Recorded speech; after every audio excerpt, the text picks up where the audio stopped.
Boa noite, Pedro Santana Lopes. Bem-vindo ao seu espaço de comentário. Vamos falar do Congresso deste fim de semana, onde esteve presente. Começo por lhe perguntar, Marcelo Rebelo de Sousa relançou ali a corrida a Belém ou não? Ou foi só um aviso? Acho que ele foi lá com esse intuito, sinceramente. Não ponho em causa as outras intenções que ele expôs, ou seja, que, sendo humano, lhe dirá algo o facto de fazer 40 anos um partido que ele ajudou a fundar.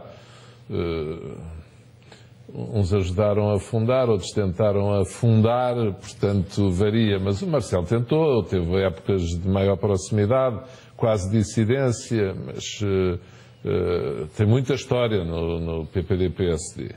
Agora, a intenção verdadeira dele, acho que foi essa que está a perguntar. Eu acho que o Marcelo, vamos lá ver, lá procurei falar de outros assuntos, de outras perspectivas, aqui tento analisar um pouco mais e já algumas horas depois o que se passou. Eu acho que o Marcelo Rebelo de Sousa, eu perguntei, quando entrei lá, eu perguntei, por exemplo, ao Marco António Costa, se estava previsto aquele cacharolete de ex-líderes ou se ele tinha organizado, eu não sabia, ou se foi de repente. Ele disse que não. Por exemplo, o Dr. Marcos Mendes disse que o Marcelo tinha dito na sexta que não ia, e então não iam os dois. Depois o Marcos Mendes viu, o Dr. Marcos Mendes, que o professor Marcelo mudou de opinião e também foi. Pronto, porque às vezes é compreensível, as pessoas não sabem se vão dir, se não vão dir, e falam umas com as outras. Bem. Agora, o Marcelo foi lá, eu acho que aquele congresso deu sinais de alguma proximidade do líder do partido em relação a pessoas próximas de Durão Barroso. Eu conheço, como calcula razoavelmente, Marcelo Rebelo de Sousa, acho que sei um pouco o que é que o leva a reagir. Aquela história do táxi, custa-me a crer, não é pôr em dúvida a palavra dele, mas ele veio de avião da Madeira. Lembra-se que o Marcelo tinha dito: eu não vou ao Congresso, vou a um Congresso das Misericórdias na Madeira. Já agora, até para o espectador, é bom contar essas coisas pessoais. Sou provedor da Misericórdia. Encontrei o Presidente da União das Misericórdias, o Dr. Manuel Lemos, uma semana ou duas antes. Disse assim, sei lá, então você vai fazer o Congresso das Misericórdias no fim de semana do Congresso do PSD. O Marcelo diz que não vai ao Congresso do PSD, vai ao Congresso das Misericórdias. E o Dr. Manuel Lemos disse... Não, é um Congresso das Misericórdias da Madeira, não é o Congresso da União das Misericórdias Portuguesas. Eu disse, bom, então, pronto, então foi o Marcelo lá, arranjou uma razão para não ir. E eu estive até hoje a ver o programa, não ia trazer para aqui o programa para estar a mostrar, a intervenção do Marcelo Rebelo de Sousa e confirmei, foi às 11h45 de sábado. Portanto, ele depois, sei que o Dr. Alberto João Jardim o foi buscar, foram almoçar. E o Dr. Alberto João Jardim deve ter dito ao homem, vá lá ao Congresso, isso não sei, sei que o Marcelo depois veio à tarde, mas toda a gente, eu tinha uma colega minha da Administração da Misericórdia de Lisboa, estava lá, foi oradora também, disse, toda a gente estava convencida que o Marcelo não vinha, mas que o Marcelo já não apareceu à tarde, o professor Marcelo. E veio de avião para Lisboa. Eu acho que ele, se não foi antes, deve ter decidido no avião. E por duas ou três razões, quer dizer, ele começou a ver que outros iam e ele não ia, a perceber que era um disparate. As pessoas no Congresso a falarem, a quererem bater naqueles que criticavam lá fora e não tinham coragem de aparecer lá. Eu acho que ele pensou com inteligência, eu acho que ele cometia um erro se não aparecesse. E, portanto, acho que ele decidiu bem. Não gosto de pôr em causa as palavras das pessoas. Acredito que ele no táxi tenha mesmo tomado a decisão final, mas eu acho que ele no avião, o Marcelo não é propriamente um homem de impulsos de última hora. Se quiser, passando a análise em causa própria, acho que sou algo mais emotivo do que ele, ou mais impulsivo. O Marcelo, Durão Barroso, ainda será o mais frio, por exemplo, dos três, que tem mais sangue frio. O Marcelo tomar a decisão ali caminho, não acho. Foi lá por causa disso. A moção que foi votada com 3 abstenções e que, na prática, o excluía de candidato presidencial, como ele próprio disse, da moção de Pedro Passos Coelho, foi votada e o Marcelo quis ir lá um pouco fazer as pazes. Foi estranho, achei-o, estava muito acelerado, estava com uma boa disposição contagiante. Acho que foi um momento extraordinário, de bom humor também, como dizia o Ricardo Araújo Pereira. E acho que contribuiu para tornar o Congresso do PS um Congresso surpreendente. Sim, a verdade é que o Congresso, enfim, eu diria que na quinta-feira, para não dizer na sexta ainda, não se dava nada, grande coisa pelo Congresso. Parecia um Congresso que seria rotineiro, quase sem razão de ser em si, acabou por se tornar um Congresso meio surpreendente. Os ex-presidentes acham, na sua opinião, que os ex-presidentes, a sua presença de Marcelo Rebelo de Sousa, de Luís Marques Mendes, acabaram por roubar um bocado o protagonismo a Passos Coelho, não? Sim, mas acho que Passos Coelho não se importou. Eu, aliás, vi a cara de Passos Coelho quando eu disse esta vinda cá de tanto ex-líder, ao mesmo tempo tem o efeito de ser um reconhecimento político da força, eu disse, da tua liderança. E eu vi a cara de Passos Coelho, não ficou triste por eu dizer isto, pareceu-me satisfeito, porque na prática Passos Coelho teve ali os tais ex-líderes à volta, reconhecendo, falando para ele, não contestando. Eu disse que numa ou duas matérias não tinha a mesma opinião que ele, o Marcelo a mesma coisa, mas na prática... Marcos Mendes não quis discursar, isso é estranho. Porquê? Sim, isso é só estranho. Achei, talvez para ser diferente, se calhar achou que já eram ex-líderes a mais a falar, e porque ele tinha dito uma coisa antes de ir. Ele disse, eu não vou porque eu estou fora da política ativa, nunca mais falei em congressos. Pronto, e portanto era contradizer-se um bocadinho mais, depois ir e falar. Marcelo não disse que não ia porque não estava na política ativa, disse que ia às misericórdias na Madeira. O Marcos Mendes disse, não estou na política ativa, sou comentador oficial, não devo falar. Mas eu... Aí estou de acordo com o Marcelo. Mas se fosse era mais uma surpresa. Era mais uma surpresa. Um fim de semana de surpresas também. Não, era. Quem ficou com menos tempo foram os militantes de base. Quer dizer, eu confesso que quando fui falar à noite, eu era para ter falado às 6 da tarde, mas tive que ir fui a um enterro fora de Lisboa, a Rio Maior, e mudei a hora prevista para a minha intervenção. E não quando, de repente, começa-me a dizer, está a chegar não sei quem, a chegar não sei quem, a chegar não sei quem. Eu acabei por mudar a intervenção para a noite e confesso, quando fui para lá, até disse à família ao jantar, disse, bem, ainda vou ouvir que isto é só estrelas ou ex-líderes e que como eu sou o último, quem ouve sou eu. Porque os militantes não têm tempo para falar, que eu já sei como é que é aqueles congressos. Chega à noite e a malta, opa, então e nós não falamos. E desta vez foi um banho de ex-líderes, ou de notáveis, ou barões, ou chame-lhe o que quiser, e pouco tempo para o resto das pessoas. Portanto, agora, eu acho que o Marcelo Rebelo de Sousa foi lá também por ter sentido, na análise que ele faz, de certeza, vamos lá ver, diz-se, pronto, eu tenho um bom relacionamento com Passos Coelho, ele viu os sinais de proximidade Passos Coelho com Durão Barroso, e Marcelo Rebelo de Sousa era o único, na prática, incompatibilizado com Passos Coelho. Destas três pessoas nós constituímos, mais os outros 6 líderes, se quiser, que estão um pouco mais retirados de algum tipo de intervenção. O Luís Filipe Menezes e, mais ou menos, Manuela Ferreira Leite, foi muito pouco falada, mas é ex-líder também. E Marcelo, eu por exemplo, na análise que faço, a entrada de José Matos Correia para vice-presidente da Comissão Política Nacional, Passos Coelho fez o quê? É curioso. Carlos Carreiras, que é apoiante da candidatura de Marcelo à presidência da República. Matos Correia foi um homem sempre próximo de Durão Barroso. E foi chefe de gabinete dele. Um operacional, não é um político muito conhecido, mas é um tipo, como é que lhe dizer, é um homem, é um cardeal do Vaticano, dos corredores do poder. É um homem inteligente, eficiente, organizado, e que Durão Barroso, quando quer avançar ou quando quer tomar posições, José Correia normalmente está lá. Embora nos últimos tempos me tenham dito que estão mais distantes, mas eu interpretei o sinal assim, os elogios de Moraes Sarmento a Passos Coelho, e depois a própria escolha de Miguel Relvas para a cabeça de lista ao Conselho Nacional. Essa foi uma questão muito, mesmo as bases, não só observadores, mas mesmo congressistas, ouvidos pelas várias estações, torciam muito o nariz, digamos assim, numa linguagem comum, a Miguel Relvas. Sim, e vamos ver, vamos ser objetivos. Primeira declaração de interesse, sou amigo pessoal de Miguel Relvas, portanto não quero deixar de dizer isso. Segundo, é um facto que Miguel Relvas esta escolha corria este risco, ou seja, porque muita gente ou não gostam de Miguel Relvas, ou estão furiosas com ele, ou têm mesmo sentimentos negativos em relação a ele. Sobretudo porque Miguel Relvas foi responsável por alguns dos momentos de grande desgaste do governo. Pronto, e as pessoas agora, durante uns tempos, não querem ouvir falar em Miguel Relvas. A vida é assim.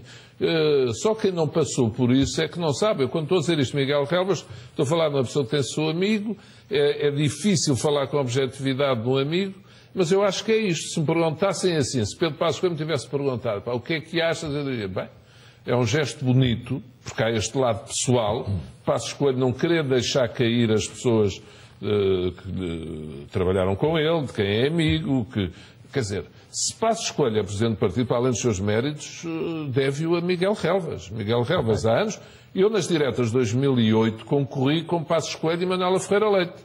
Tivemos resultados próximos, ganhou Ferreira Leite, não sei se lembra, e vi, quer dizer, Miguel Relvas é uma máquina. Miguel Relvas é um homem inteligente e é uma máquina como organizador. Mas foi por isso que regressou. Também pode ser, vem aí tempos eleitorais. Eu leio também de outra maneira. Há um homem que está a ganhar cada vez mais poder no PSD, que é Marco António Costa. E há muitas pessoas que pensam que têm que moderar aquela ascensão tão fulgurante.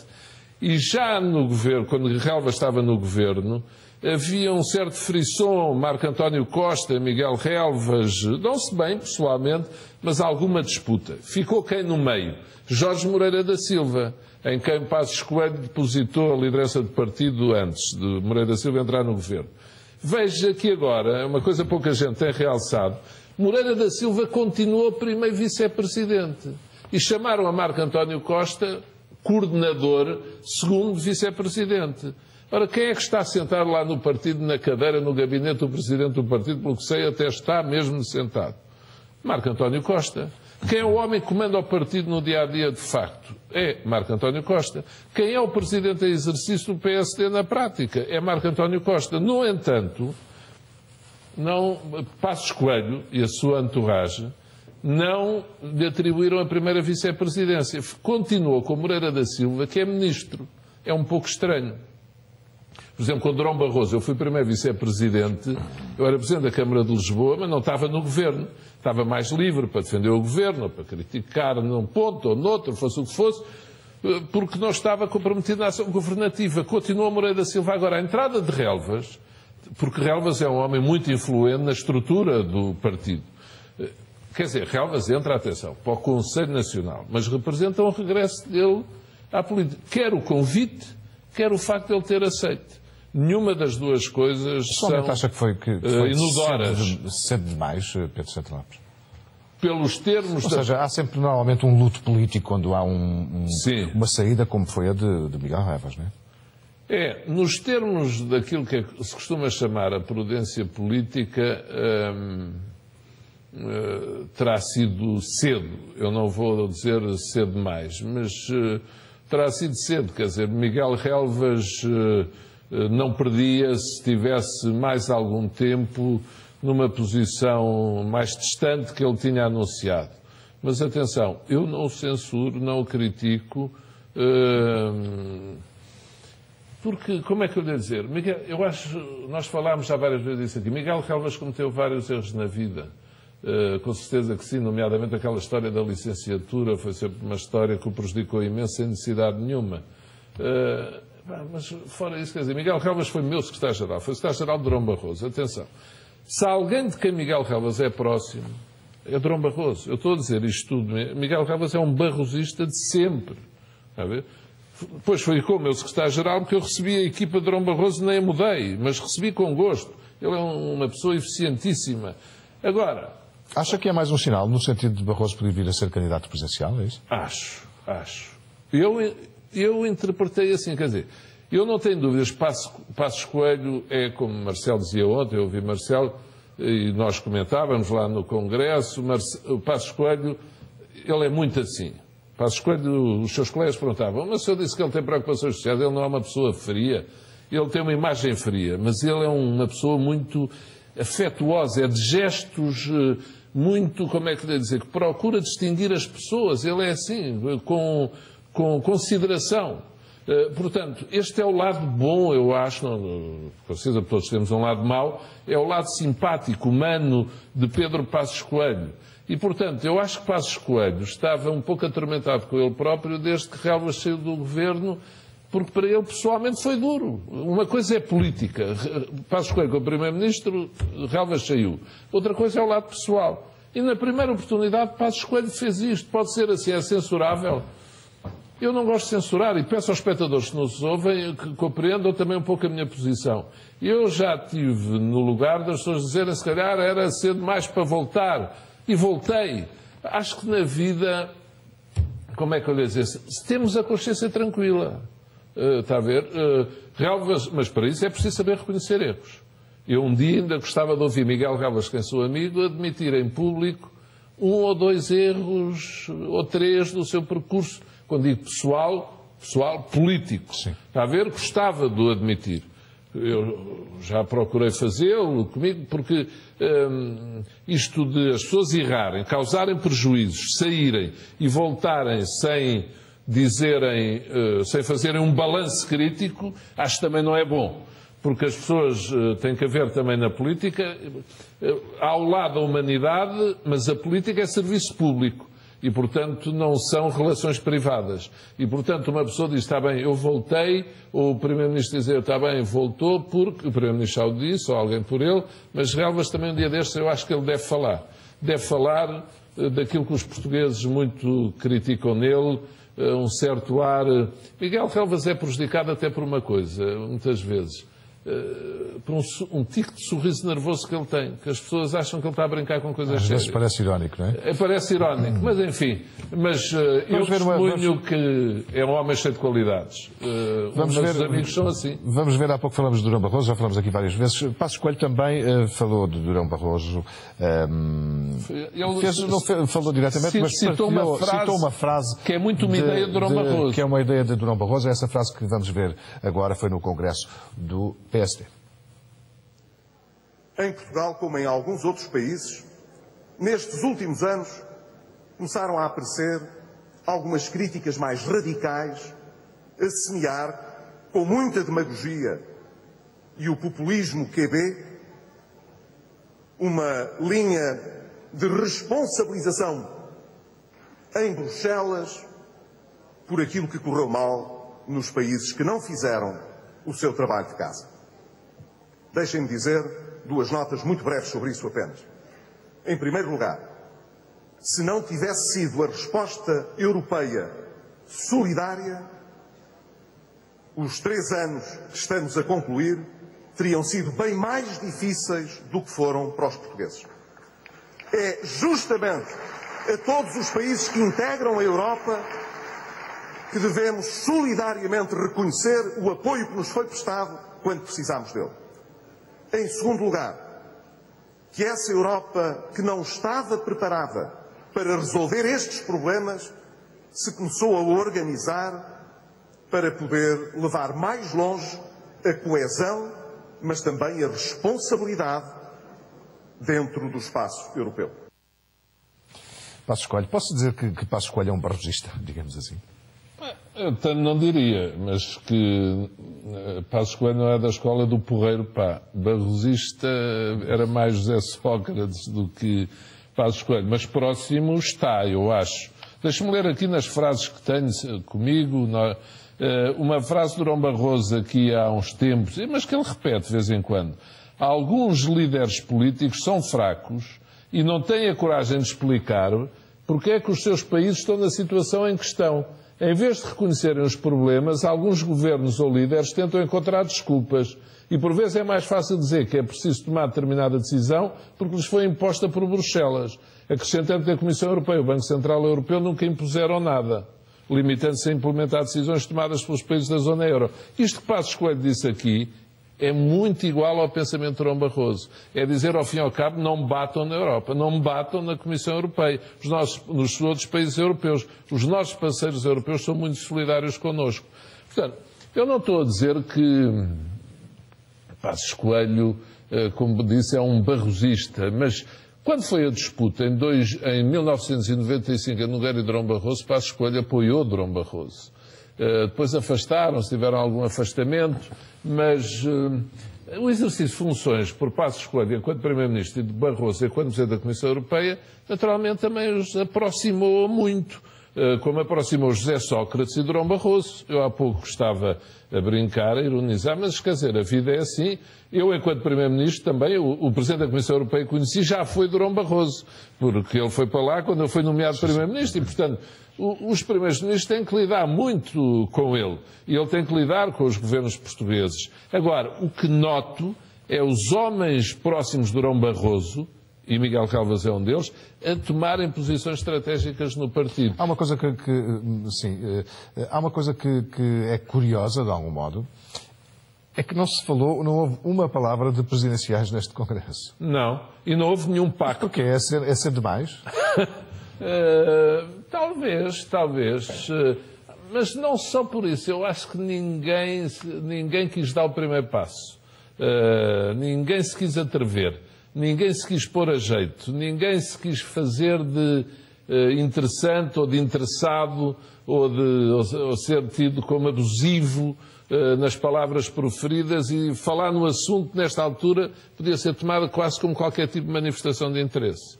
Eu volto-lhe a dizer aqui o que não disse no Congresso, mas já disse aqui, algumas vezes. Eu acho que o PSD, se tiver mais do que um ex-líder candidato, e pode ter, pelo menos, imagino, Marcelo e Durão Barroso, pelo menos... E Marcelo e Pedro Santana Lopes, não? Já lhe disse que não está nas minhas intenções. Não estava nas suas intenções. Está nas minhas intenções. Mas à medida que o tempo passa, parece estar, não é? Para quem está a observar. Porque outros vão dizendo. Mas imagino que o PSD tem 2 ex-líderes. Eu tenho por obrigatório que o PSD não apoie nenhum dos 2. Acho que isso não faz sentido. Está a ver? Porque, para não falar de mim próprio, ponho entre Marcelo e Durão. Acho que fazia sentido ir apoiar um dos 2. Quando foi o PS com Mário Soares e Manuel Alegre nunca foi líder do PS. Apresentar-se um candidato sem a chancela do partido, digamos assim. Acho que faz. Isso perde a primeira volta. São riscos que se correm as eleições presidenciais, são eleições pessoais. Jorge Sampaio, quando se apresentou, não tinha a chancela do partido. E o partido depois foi atrás dele. Mas ainda se punham a hipótese de outros candidatos. As candidaturas presidenciais são candidaturas pessoais e nós temos que romper, eu acho, este condicionamento psicológico que temos em relação às presidenciais. Mesmo a questão das probabilidades, quando se diz que há 2 do mesmo espaço, dá mais hipótese ao outro. Não é forçosamente assim. A divisão de votos e a distribuição de votos, às vezes até pode prejudicar mais o outro lado. Haver 2, olha, como aconteceu uma vez em França, foram Le Pen e Jacques Chirac à segunda volta e não foi o candidato da esquerda. Vamos imaginar um cenário em que Pedro Passos Coelho escolhe um candidato. Admite pessoalmente, ou outro candidato o faça, de entrar na corrida também? Eu admito que outro candidato o faça, porque, embora aí seja mais difícil, é mais desagradável, mas neste momento o PSD já sabe que há a possibilidade de pelo menos 2 ex-líderes seus, 2, 3, poderem ser candidatos presidenciais. Acho que o partido tem que ser muito por dentro nessa matéria. E acho que isto deve ser dito e começar a ser falado logo a seguir às europeias, ser dado por assente. Nós, com o Congresso do PSD, entramos em quase 2 anos de campanha eleitoral, até às presidenciais de janeiro de 2016. Agora, eu peço aos portugueses para verem, para ser eleito o novo Presidente da República, se for eleito à primeira volta, e mesmo à segunda já faltam menos de 2 anos. Ou seja, faltam 1 ano e muito. Vamos ter pelo meio europeias e legislativas.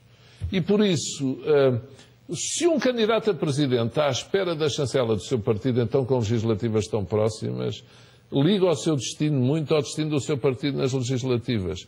Quem quiser ganhar as eleições para a Presidência da República tem que ser um homem ou uma mulher livre, que pense livre, decida livre, se apresente livre, concorra livre, lute livre e ganhe livre. Porque se pensa, luta, decide condicionado, não ganha. Essa é a questão. E, portanto, esta natureza das presidenciais, como é muito em França, eu acho que vai ser a grande novidade do próximo ciclo eleitoral. As legislativas, esta história, e discordo completamente de Marcelo, que ele não diz isso para se beneficiar ele próprio, é a análise dele do tândem, que tem que haver uma dupla, um ticket, candidato a Primeiro-Ministro, candidato a Presidente da República. Não é assim e não deve ser assim. Ainda mais num sistema como o português. Se fosse um sistema a funcionar à francesa, até podia ser um bocadinho diferente.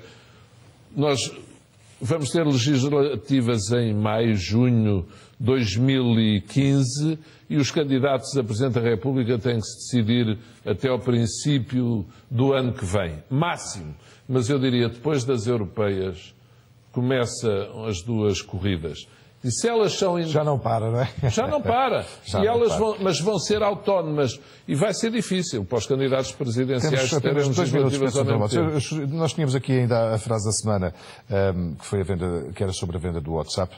Temos só 2 minutos. Eu sugeria guardarmos mesmo para a crise da Ucrânia, porque, por ser mais importante, por termos muito pouco tempo. Muito bem. A Ucrânia é um desfecho surpreendente e muito rápido. Contava com isto? Contava, e disse-lhe várias vezes, contei-lhe até uma conversa de Vladimir Putin comigo, ou vice-versa, em que contei-lhe aqui 2 vezes já no estúdio, que ele disse-me, vocês já têm a Roménia, já têm a Polónia, etc., na NATO, vocês, Ocidente, por amor de Deus, compreendam que a Ucrânia não pode ser uma zona de influência do Ocidente, dos Estados Unidos ou da Europa. E, portanto, quase dizendo, é uma zona de influência nossa. E disse aqui nessas 2 vezes, estou com muito receio do que está a passar na Ucrânia. Mas acha que o curso da história contrariou Putin quase, praticamente? Está a contrariar um pouco, mas eu não sei se vamos ter uma Ucrânia unida ou uma Ucrânia dividida. E agora que acabaram os Jogos Olímpicos de Inverno, vamos ver o que é que está na zona da antiga Crimeia e não só. Se a Rússia não vai fazer tudo para ter aí a sua zona de influência e provocar uma divisão na Ucrânia. Acho que a história não acabou aqui ainda, infelizmente. Enfim, esperemos que sejam capítulos sem sangue, aqueles que falta escrever. Já correu muito sangue, mas a Ucrânia é um país estratégico, é um país que está numa zona vital e Putin não vai desistir assim tão facilmente. Mas da União Europeia também não, isso é que vai ser Mas Putin é mais teimoso que a União Europeia. De seguir. Pedro Santana Lopes, obrigado por ter vindo mais uma vez ao seu espaço de comentário, aqui a OCM Jornal. E mantenha-se calma até ao final do jogo. Eu sou muito calmo. Fecha este CM Jornal, a seguir Rua Segura e depois Liga Futuro. Boa noite a todos.